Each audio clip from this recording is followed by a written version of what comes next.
রশি লাগায়া লাগায়া ওই উত্তপ্ত বালুর ভিতরে টান, বেলালকে উত্তপ্ত বালুর ভিতরে টানকে টানকে নিয়ে যাওয়া হয়। বেলাল উত্তপ্ত বালুর মিষ্টি আওয়াজ গায়া, আমার আল্লাহ হলো এক, আমার আল্লাহ হলো এক, আল্লাহ ছাড়া কাউকে মানি না। ও বেঈমানের গলেরা এই শাস্তি গিয়া লাভ না। ও মায়া গাগিয়া কয় বেলালকে এই শাস্তি গিলে হবে না। বেলালের বুকের উপরে পাথরের বড় বড় পাথরের টুকরা গিয়া চাপা গে, বেলালের বুকের উপরে বড় বড় পাথর গিয়া চাপা দেওয়া হলো। বেলাল গাগিয়া বলে, আল্লাহ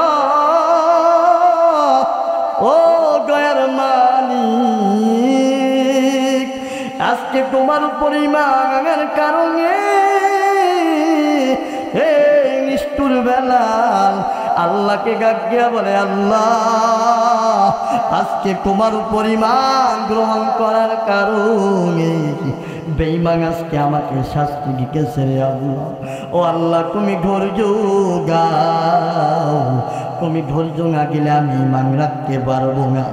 বেলাল গাগিয়া হাত আহা গাহাক বলিয়া চিৎকার আওয়াজ দেয়।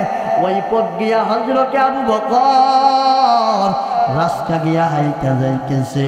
আবু বকর গাগের বেলাল একটু জোরে জোরে আল্লাহর নাম কেন লও, একটু জোরে জোরে আল্লাহর নাম কেন? বেলাল গাগিয়া বলে, আবু বকর আল্লাহর নাম কেন নিব না? যে আল্লাহর উপর ঈমান আনার কারণে আজকে আমি একটু শাস্তি ভোগ করতেছি। আবু বকর ডাকিয়া কয়, বেলাল আল্লাহর নাম নিতে আমি মানা করি না, তুমি কি একটু আস্তে আস্তে নামটা নিতে পারো না? বেলাল ডাকিয়া কয়, আবু বকর ও আবু বকর, কেন আমি আস্তে আস্তে আল্লাহর নামটা নিব? আবু বকর বলার পরে বেলাল গাগিয়া কয়, আবু বকর আমি এই জন্য আল্লাহর নাম আজকে নিতে বলো, যাকে গোরা বেঈমানরা আল্লাহর নাম শুনলে কাগের জিভ বাড়িয়া যায়, কাগের ক্রোধ বাড়িয়া যায়। তুমি যখন আজকে আজকে আল্লাহর নাম নিবারে তাহলে তোমাকে একটু কম মারবে, কম প্রহার করবে। এই বলিয়া আবু বকর চলিয়া যায়। কিছুক্ষণ পরে আবার আবু বকর যখন এই রাস্তা গিয়ে আবার যাইতেছে কাকে আগে বেলাল আল্লাহকে ডাকে আর ডাকে, গয়ার মালিক তুমি ছাড়া আমার কেউ নাই, কেউ নাই, আয় আল্লাহ তুমি আমাকে ধৈর্য দাও। আবু বকর ডাকিয়া কয়, রে বেলাল তোমাকে না বলছিলাম একটু আজকে আল্লাহর নাম নিতা? আবু বকরকে লক্ষ্য করে বেলাল বলে, ও আবু বকর ভাই, কেমনে আমি আল্লাহর নাম আজকে নিব? আমাকে যখন মায়া নির্যাতনার কষ্টের স্টিম রোলার চালু করিয়া গায়ে আমি বেলাল সহ্য করতে পারি না, আমার গায়ের ভিতরে টিকতে পারি না। আমি যখন সহ্য করতে না পারি তখন আমি জোরে জোরে আমার আল্লাহর নামটা শব্দ করিয়া করিয়া বলি। আবু বকর গায়ে বললে কি হয়?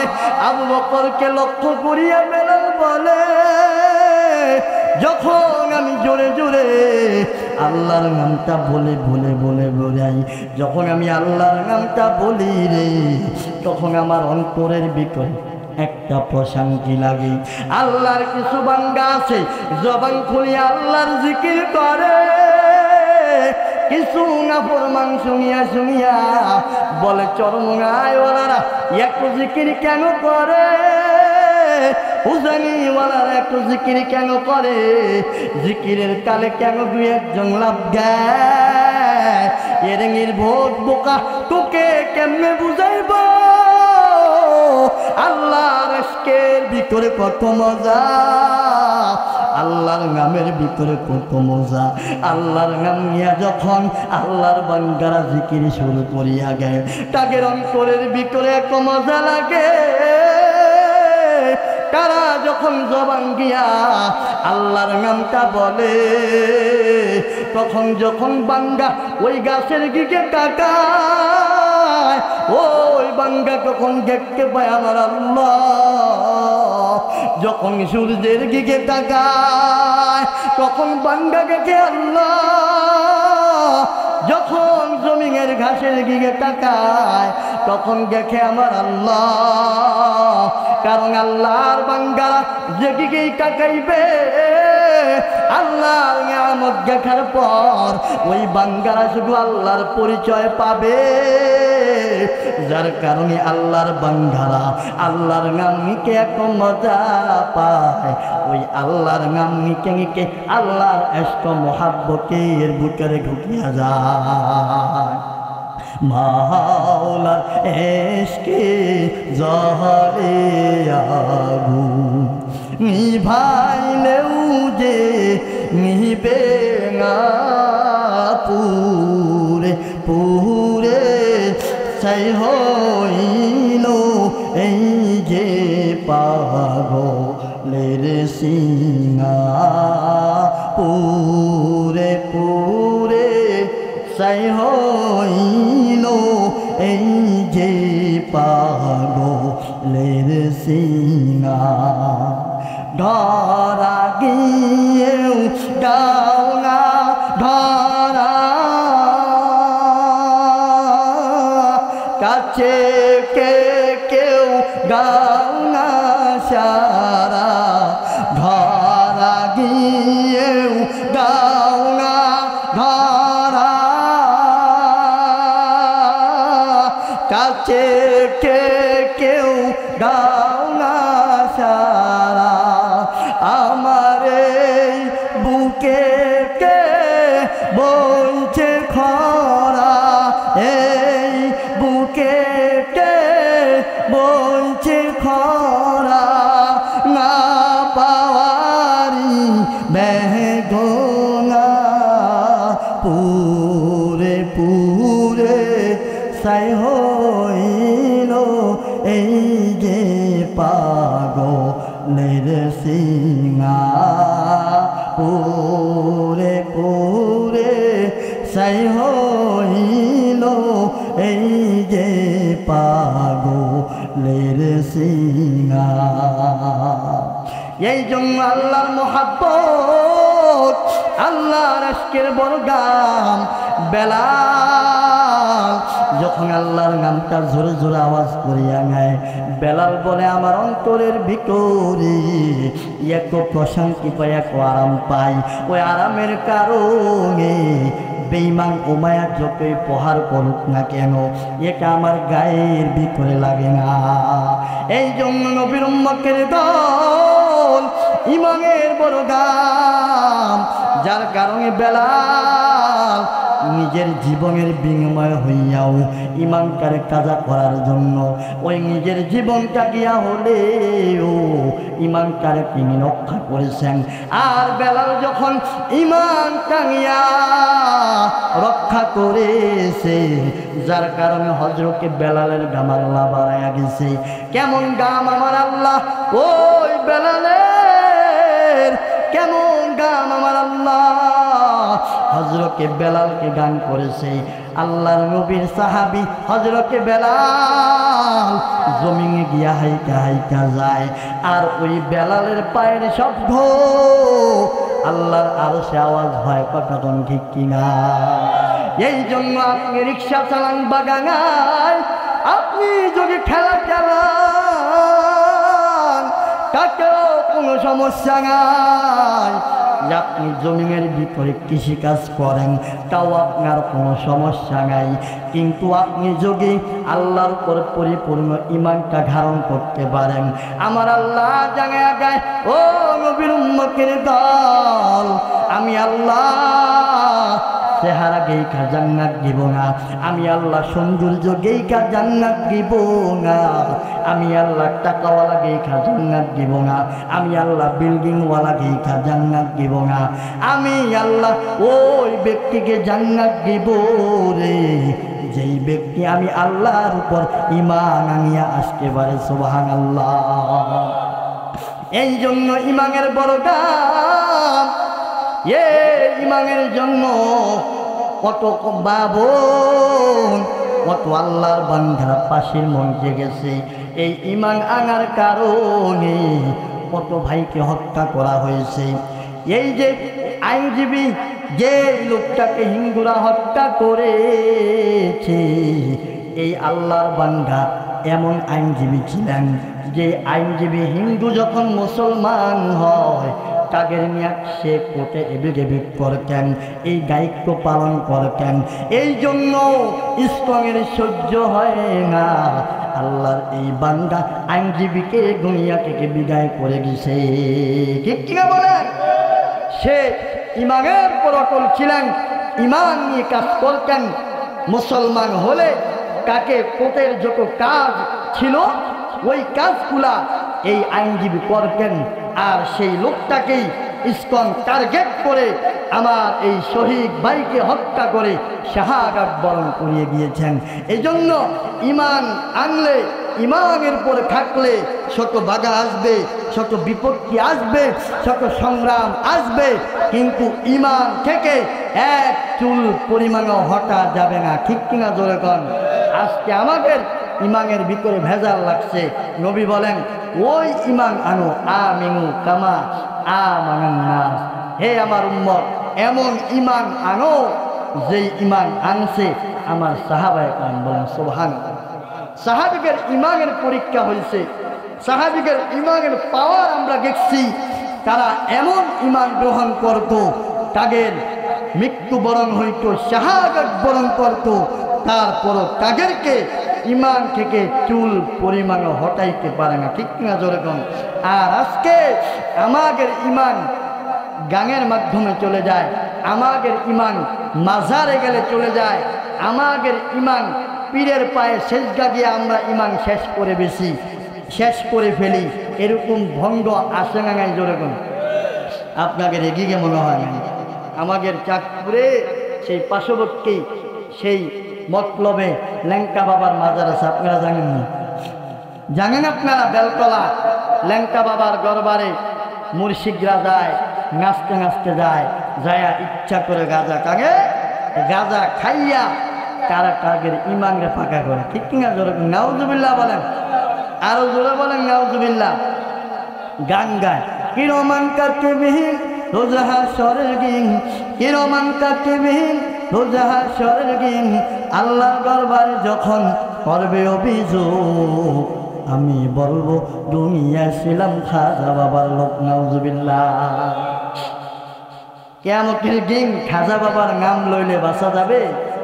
এ বলেন না, জোরে বলেন। বাঁচা যাবে? খাজায় কিয়ামতের দিন বাঁচাইতে পারবে? কিরমান কাতিবিহীন রোজাহা স্বর্গীন, কিরমান কাতিবিহীন রোজাহা স্বর্গীন, আল্লাহর দরবারে যখন করবে অভিযোগ আমি বলবো দুনিয়া ছিলাম আক্রোশের লোক। নাউজুবিল্লাহ। আক্রোশের নাম বইলা কিয়ামতের দিন কি বাঁচা যাবে?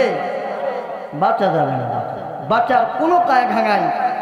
ভণ্ড বেদাতীরা আজকে সহজ সরল মুসলমানদের ঈমানকে ধ্বংস করে গিয়ে সহজ সরল মুসলমানদের ঈমানকে আজকে তারা ইবাদতের নাম দিয়া, পীর বাবার সম্মানের নাম দিয়া আজকে তারা কয় মাজারে কি আমরা সেজদা দেইনি, মাজারে আমরা সম্মান প্রদর্শন করি। সেজদা পাওয়ার মালিক একমাত্র কে? এই চরমঙ্গে আপনারা গেছেন কারা কারা হাত করে? মাশাআল্লাহ মাশাআল্লাহ। চরমঙ্গে আর ময়গাঙে যারা গেছেন যা দেখবেন আল্লাহর ওলিরা ঘুমায় আছে, কবরে পাতা নাই, নিশানা নাই, কিচ্ছু নাই, কিন্তু আল্লাহ তাআলা এক ফজল করম দিয়া দিছে। লক্ষ লক্ষ কোটি কোটি মানুষ আজকে আল্লাহর ওলির জন্য পাগল। ঠিক না জোরে বলেন? ভণ্ড হলে আল্লাহ তাআলা এক মানুষকে ভণ্ড বানাবে না। সুতরাং হাজার হাজার লক্ষ কোটি মানুষ যায়, একবার যাইয়া দেখেন কাগের সেখানে কোনো ধরনের বেগাত বা শিরিক হয় কিনা। যদি হয় আমি বলবো আপনার চরমনায় যাওয়া লাগবে না, ইসলামী আন্দোলন করা লাগবে না। কিন্তু যদি যায় দেখেন আল্লাহর ফজল করমে হক দরবার যেখানে বেগাত শিরিক বলকে কিছু হয় নাই, তাহলে আল্লাহর ওলির হাতে হাত দিয়া বায়াত হয়ে আপনার জীবনকে পরিচালিত করেন, হেদায়েতের রাস্তা পেয়ে যাবেন। সুবহানাল্লাহ। এজন্য ভণ্ড বেগাতি থেকে সাবধান, ঠিক কিনা জোরে কন। কত রকমের দেখেন না গানের সাজ নেই। আল্লাহর গং নবীরে গিয়া আল্লাহ গেছে গায়েব হইয়া, নবীর গং খাজারে গিয়া নবী গেছে গায়েব হইয়া। ওই ভণ্ড বেগাতি এখন সব গংলায় বসে আছে, ঠিক কিনা জোরে কন। এজন্য হক দরবার যেখানেই পাবো হক দরবার ছাড়বো না, ভণ্ড যেখানেই পাবো ভণ্ড থেকে সাবধান, ঠিক কিনা জোরে কন। ভণ্ড বেগাতিকে কখনো আমরা ছাড় দিব না। এজন্য এর নবীর উম্মতের গাল, ও নবীর আশিক, উম্মতের দল ইমানের বড় দাম। যেখানে সেখানে ইমান বিক্রি করা যাবে না, যেখানে সেখানে ইমানকে শেষ করে দেওয়া যাবে না। এর নবীর উম্মতের দল ইমানকে এমনভাবে গ্রহণ করো যে ইমান গ্রহণ করেছে সাহাবায়ে কেরাম। আল্লাহর নবীর সাহাবী আব্দুল্লাহ নবীর একজন সাহাবী। ওই আব্দুল্লাহ আল্লাহর কেমন পাগল ছিল, নবীর কেমন পাগল ছিল। আব্দুল্লাহ সাহাবী ইসলাম ধর্ম গ্রহণ করার সাথে সাথে তার বাবা ছিল না, তার ছিল চাচা। তার মা ওই চাচার কাছে বিবাহ বন্ধনে আবদ্ধ হয়েছে। ওই চাচা ওই ফ্যামিলিকে চালায়। ওই সন্তান আব্দুল্লাহ ওই চাচার আঙ্গারে চলে রে। কিন্তু আব্দুল্লাহ ইসলামকে পাইয়া, ইসলামের সৌন্দর্য পাওয়ার পর আব্দুল্লাহ কালিমা পড়ে মুসলমান হয়ে গেছে। চাচা যখন শুনলেন আব্দুল্লাহ ঈমান গ্রহণ করেছে, চাচার মেজাজটা বড় গরম হয়ে গেল। ও আব্দুল্লাহ সঙ্গে যাও, তুমি নাকি কালিমা পড়ে মুসলমান হয়ে গেছো। আব্দুল্লাহ বলে, ও আমার চাচা যান, আমি তো কালিমা পড়ে মুসলমান হয়ে গেছি। চাচা ডাক দিয়া বলে, আব্দুল্লাহ তুমি তোমার ইমানটা ছেড়ে দাও। আব্দুল্লাহ বলে, চাচা আমি পশ্চিম কালো ইমানটা ছাড়তে পারবো না। আব্দুল্লাহ বলে, ইমান ছাড়বো না। চাচা বলে, তোকে ইমান ছাড়তে হবে, না হয় ভিটা মাটি সব থেকে তোকে তেজ্য করে দিব। আব্দুল্লাহ জানায়, ও চাচা আমার ইমানের এত মূল্য, আমার ইমানের কাছে এই সম্পদের কোনো মূল্য নাই, আমার সম্পদ লাগবে না, তারপরও আমি ইমান ছাড়বো না। চাচা ডাক দিয়া কয়, বেঈমান রে, তোর বাবা মরার পর সব কিছু আমি বহন করেছি, তোকে কোলে পিঠে করে মানুষ করেছি, এখন তুই আমার বিরুদ্ধে কথা কও, তোর কি একটু ভয় লাগে না আমি যে তোকে মেরে ফেলবো? আব্দুল্লাহ ডাক দিয়া কয়, ও চাচা যত ভয় তুমি আমাকে দেখাও লাভ নাই, দুনিয়ার ভয় আমি করি না, একমাত্র জাহান্নামকে আমি ভয় করি। কারণ দুনিয়ার জীবন জীবন নয়, এটা একবারে ক্ষণস্থায়ী জীবন। এই জীবনের পরে আরেকটা জীবন আছে, ওই জীবনকে আমি ভয় পাই। কারণ ওই দুনিয়ায় যাইয়া যদি জাহান্নামী হয়ে যাই তাহলে আমার মুক্তি পাওয়ার কোনো সুযোগ নাই। ও চাচা আমি ইমান ছাড়বো না। বেঈমান চাচা বলে, কেন ছাড়বি না? তার হাতের ভিতরে একটা চাবুক নিয়ে সমানে তাকে প্রহার করা শুরু করলেন। মারকে মারকে আব্দুল্লাহকে জমিনের ভিতরে শোয়া ফেলে। আব্দুল্লাহ জমিনে পড়ার পরেও গায়ে মাওলা রে, ও আমার গয়ার মালিক, আমি ইমান ছাড়বো না, তুমি আমাকে ধৈর্য ধারণ করার শক্তি দাও। বেঈমান চাচা বলে, ও আব্দুল্লাহ ইমান তাহলে কি ছাড়বি না? তাহলে তোকে আমি রাখবো না। মারতে মারতে মারতে মারতে রক্তাক্ত করে ফেললেন। রক্তাক্ত করার পর আব্দুল্লাহকে গাগিয়া বলে, ও আব্দুল্লাহ, তুই কি ইমান ছাড়বি না? কয় না না, আমি ইমান ছাড়বো না। কয় তাহলে তুই এই দেশ থেকে চলে যাবি। আব্দুল্লাহ গাগিয়া কয়, ও চাচা, তোমার কাছে আমি আর থাকবো না। আমি আমার নেতা মুহাম্মাদুর রাসূলুল্লাহর কাছে চলিয়া যাব। আল্লাহর বান্দা আব্দুল্লাহ যখন আল্লাহর নবীর দিকে রওনা হয়, বেঈমান চাচা ডাক দেয়, এরে আব্দুল্লাহ, যাওয়ার আগে আমার কথা শোন। তোর পরনের ভিতরে যত পোশাক দেখা যায় এগুলা তো আমার টাকায় কিনা, সুতরাং যাইতে পারবি না। সমস্ত কাপড়গুলা খুলে দিয়া যাবি। আব্দুল্লাহ গাগিয়া বলে, চাচা, আমাকে তোমার ভিটামাটি থেকে বঞ্চিত করলা, আমাকে আজকে তুমি প্রহার করলা, রক্তাক্ত করলা, তারপরেও কি তোমার সাথে মিটে না? আমাকে এবার কাপড় চোপড় নিয়ে ইমান নিয়ে যাইকে গাও। বেঈমান চাচা বলে, যাইকে দিব না, তোমার কাপড়গুলা খুলিয়া গাও। আব্দুল্লাহ তার গায়ের কাপড়টা আস্তে করে খুলিয়া দিলেন। বেঈমান চাচা বলে, ও আব্দুল্লাহ, তোমার পরনে যেই কাপড় আছে ওই কাপড় এটাও আমার টাকার কিনাই টানিয়া যাইতে পারবে না। আব্দুল্লাহ গাগিয়া বলে, চাচা, তুমি তো আমার বাবার ভাই, তুমি আমার বাবার সমান। তোমার সামনে কি তোমার সন্তান উলঙ্গ হইলে তোমার কি ভালো দেখাবে? নি আব্দুল্লাহকে লক্ষ্য করিয়া ওই বেঈমান গাগিয়া বলে, রে আব্দুল্লাহ, আমি এত কিছু বুঝি না, তোর শরীর থেকে কাপড়গুলা লাগা করে গে। আব্দুল্লাহ গাগিয়া তার চাচার পায়ের ভিতরে পড়ে যায়। গাগিয়া বলে, ও চাচা আমার, তোমার পাওটা জড়িয়ে আমি ক্ষমা চাই, তুমি আমাকে মুক্তি দাও, আমাকে আর কষ্ট দিও না, আমার ইজ্জতটা নিয়ে আমাকে যাইতে দাও। বেঈমান চাচা মানে না, তার শরীর থেকে পোশাকটা টেনে হেসড়ে ভুলে ফেললেন। আব্দুল্লাহ এবার উলঙ্গ। আব্দুল্লাহ চোখ বেবে পানি পড়ে। আব্দুল্লাহ গায়, আল্লাহ, আজকে তোমার উপরে ঈমান আনার কারণে বেঈমান দেখো দেখো আমার শরীরটার উলঙ্গ করে ফেলছে। ও আল্লাহ, দুনিয়ার পোশাক আমি চাই না, আমি আল্লাহর জান্নাতি পোশাক চাই। ও আল্লাহ, তুমি আমাকে ধৈর্য ধরার তৌফিক দাও। আব্দুল্লাহ আস্তে আস্তে কার মায়ের ঘরের কিনারায় চলে যায়।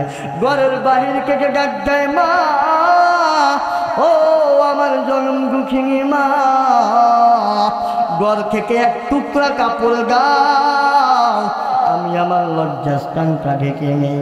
মা জননী ঘরের ভিতর থেকে আওয়াজ দেয়, আব্দুল্লাহ রে, তোর শরীরের ভিতরে কি কাপড় নাই? আব্দুল্লাহ গাগিয়া বলে, মা, আমার শরীর থেকে বেঈমান চাচা সমস্ত কাপড়গুলা খুলে আনছে। ও মা, তোমার সামনে আসতে পারবো না, তুমি দরজার নিচে আমাকে একটা কাপড়ের টুকরা দাও।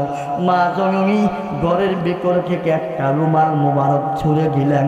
আব্দুল্লাহ তার ইজ্জতটা ঢাকিয়া এবার মায়ের কাছ থেকে বিদায় নেয়। আর গায়, ও মা, তুমি আমাকে বিদায় দাও, আর এই জন্মভূমিকে থাকা হবে না, আর বুঝি আমার সঙ্গে দেখা হবে না। ও মা, তুমি আমাকে বিদায় দাও।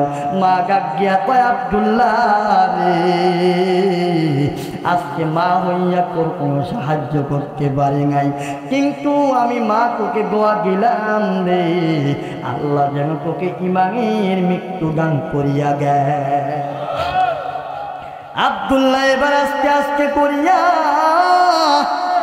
ওই মায়ার নবীর ঘরের দিকে রওনা। প্রচন্ড শীত, শিকের কারণে আব্দুল্লাহর শরীর কাঁপতেছে কাঁপতেছে। আব্দুল্লাহ শিকের কারণে থর করিয়া কাঁপতেছে।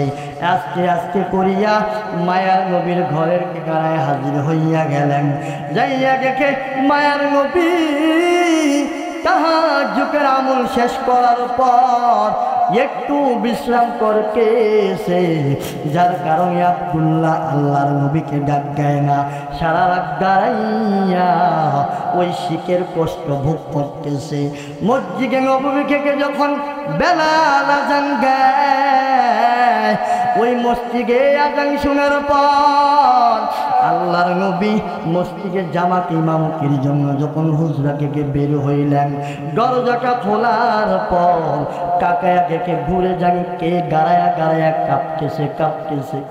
আল্লাহর নবী ডাক গায়, কে ওই ঘুরে গাড়াইয়া শিকের বিকরে কাঁপতেছ? ওই গুল থেকে আব্দুল্লাহ ডাক গায়, মায়ার নবী আমি তোমার সাহাবী আব্দুল্লাহ। আজকে ঈমান আনার কারণে আমার বাবা আমার চাচা আমার ঘর থেকে বের করিয়া দিছে। বের করে যাওয়ার পর শুধু বের করে নাই, আমার শরীর থেকে পোশাকগুলা কেড়ে নিছে। ও গো মায়ার নবী, ওই শিকের ভিতরে এই এক টুকরা কাপড় দিয়া নিজের ইজ্জতটা ঢেকে তোমার কাছে চলে আসছি। মায়ার নবী ডাক দেয়, আব্দুল্লাহ রে এই রাত্রে বেলায় আইসা কেন আমাকে ডাক দিলা না? মায়ার নবী ডাক দিয়া বলে, আব্দুল্লাহ তুমি কেন আমাকে জাগাইলা না? এই শীতের রাত্রে কেন কষ্ট পাইছ? মায়ার নবী বলার পর আব্দুল্লাহ এবার বলে, ও মায়ার নবী এই শীতের রজনী আপনি নবীকে আমি জাগাইলে আপনি নবী শিখে কষ্ট পাইবেন, যার কারণে আমি জাগাই না। ও মায়ার নবী দেখেন আমার কি হালত করছে। মায়ার নবী আব্দুল্লাহর দিকে তাকাইয়া দেখে, ও আব্দুল্লাহর শরীরটা রক্তাক্ত, ওই গায়ের ভিতরে পোশাক নাই, পুরো গায়েটার ভিতরে আব্দুল্লাহর শরীরের ভিতরে কোনো কাপড় নাই। মায়ার নবী আব্দুল্লাহকে জড়াইয়া এবার আব্দুল্লাহ ডাক দিয়া বলে, ও মায়ার নবী ঈমানের কারণে আজকে এত কষ্ট ভোগ করিয়া তোমার কাছে চলে আসলাম।